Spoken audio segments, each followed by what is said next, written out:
Hello everybody, David Shuster here, and of all the shameful Trump deportation arrests we have reported on, this one, in my view, is the most outrageous. In San Diego, that is Syed Naser. He is a former interpreter for U.S. troops in Afghanistan. He has no criminal record and just attended as required an immigration hearing. But those are Trump Immigration and Customs Enforcement, or ICE, agents. What's your name? What's your name? You don't have his name. You're not entitled to his name. I work with the U.S. military back in my home country. I have all the documents. I didn't have a credible fear interview. I work with the U.S. military. I was interpreter. I work with the U.S. military. Do you have a warrant for his arrest? Yes, we do. Provide the warrant. Provide the warrant. I work with the U.S. military. Just tell to the... You could come with us, sir. Provide the warrant. You could come with us. You don't have... Naser trying to explain that he worked for the U.S. Army for 3 years in Afghanistan. He served American troops as an interpreter. He and his brothers even ran a logistics company providing anti-mine support for U.S. troops. Naser's employment record includes documents from a former contractor in Afghanistan. As CBS News reports, this individual, Naser, was an important part of our company commitment to provide the best possible service for our clients who were the United States military in Afghanistan, says one employment document submitted as part of Naser's SIV, or Special Immigration Visa, application. But that service made Naser a target after U.S. troops withdrew from Afghanistan.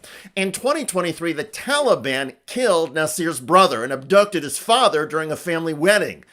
The attack drove Naser out of the country and forced his wife and children to flee their Afghanistan home. In his U.S. asylum declaration, Naser wrote, "I cannot return to Afghanistan under any circumstances because I'm accused of collaborating with U.S. forces. From the Taliban's perspective, anyone who worked with foreign forces during the past 20 years is a spy, an infidel, and must be killed." CBS News reports after his brother was killed, Naser fled to Brazil, where he was granted a humanitarian visa. He then made the more than 6,000-mile journey on foot through the Darien Gap before reaching Mexico. In 2024, he set up an appointment with U.S. Customs and Border Protection through the app formerly known as CBP-1, which allowed migrants to schedule appointments at legal points of entry, where he was granted lawful parole into the United States. As part of his asylum process, Naser was required to attend in-person hearings in front of a judge and a lawyer from the Department of Homeland Security. When Naser showed up this time, the DHS lawyer said the case was improvidently issued. ICE agents waiting in the hall repeated that.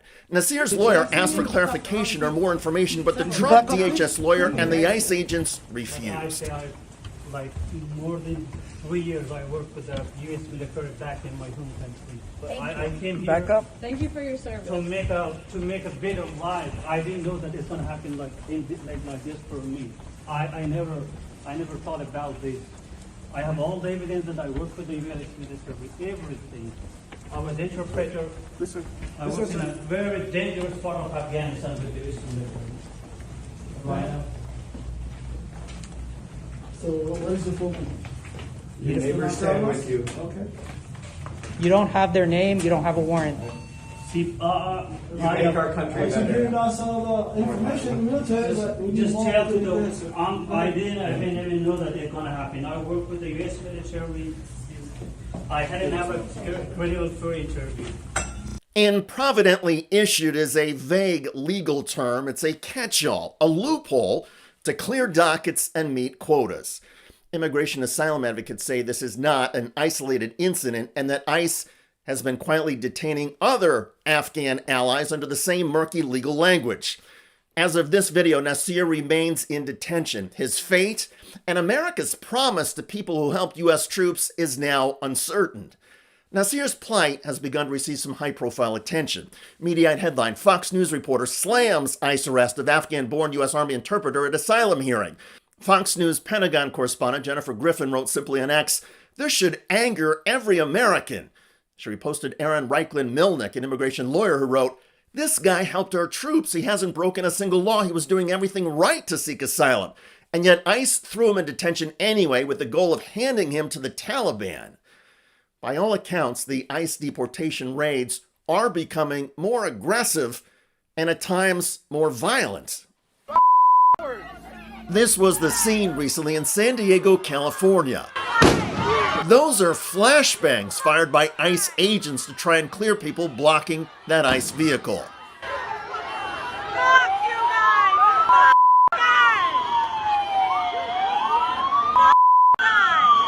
Here's another view from inside one of the Italian restaurants ICE had just raided.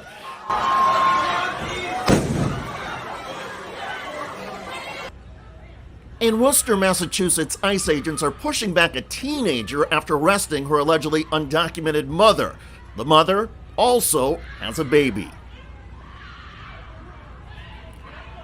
There you can see police shoving and arresting a neighbor.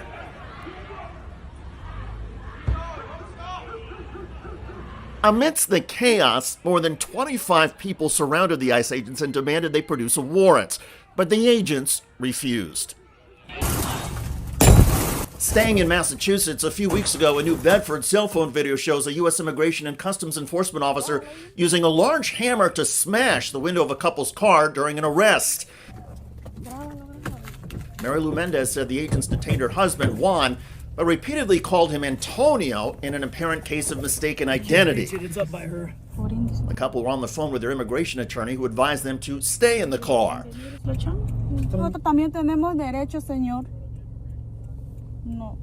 Juan Mendez is an undocumented immigrant who was in the process of changing his immigration status.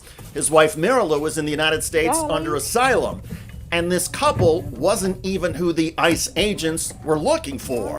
But on top of smashing car windows and snatching mothers off the streets, the targeting of foreign nationals who helped U.S. troops takes the ICE efforts to a shameful new level. I work with the U.S. military back in my home country. I have all the documents. I didn't have a credible fear interview. I work with the U.S. military. I was interpreter. I work with the U.S. military. Do you have a warrant for his arrest? Yes, we do. Provide the warrant. Provide the warrant. I work with the U.S. military. Just tell to the... You could come with us, sir. You could Provide the warrant. You could come with us. This isn't just a story about immigration. In the shadow of America's longest war, the war in Afghanistan, this is a story about a promise the U.S. military made to people who helped them. Our nation should keep those promises and give foreign nationals like Syed Naser the safety and security he gave our troops. I didn't even know that it's going to happen. I work with the U.S. military. I hadn't have a credible fear interview.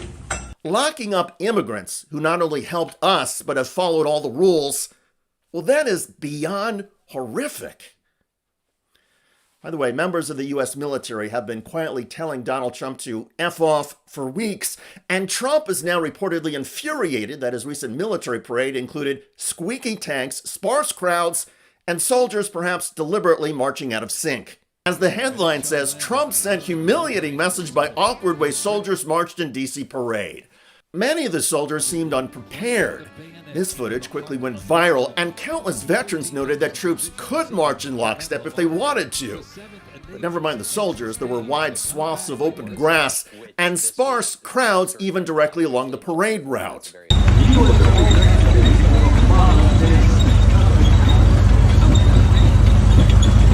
Check out that video at the link below. It generated a lot of comments on YouTube. One of the most popular from AZ, who wrote of Trump, "He is an embarrassment to this country." I hear you. I look forward to reading your comments about ICE agents arresting an Afghan national who helped U.S. troops during the war and has followed all asylum rules. I'm David Shuster. Thanks for joining us.